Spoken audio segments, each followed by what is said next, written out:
నమస్కారం ఘంటారావానికి స్వాగతం. ముందుగా ప్రధానాంశాలు. హామీలన్నీ పూర్తి చేస్తాం, అన్ని రంగాలకు ప్రాధాన్యం. బడ్జెట్పై చర్చకు యనమల సమాధానం.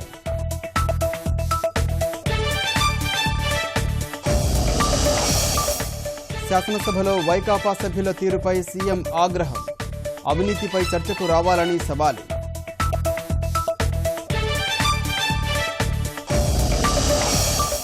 ప్రత్యేక ప్యాకేజీలో లోపాలపై లోక్సభలో ప్రస్తావన. విదేశీ రుణాలపై ప్రశ్నించిన రామ్మోహన్ నాయుడు.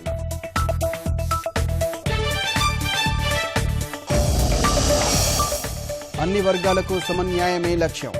ఎంపీలంతా యూపీ రావాలని ఆదిత్యనాథ్ ఆహ్వానం.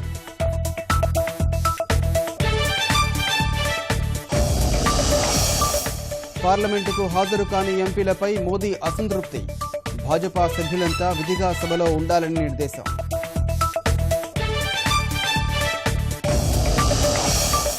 చర్చల ద్వారా అయోధ్య అంశాన్ని పరిష్కరించుకోండి. రాజీ కుదరకపోతే మధ్యవర్తిత్వం వహిస్తామన్న సుప్రీంకోర్టు.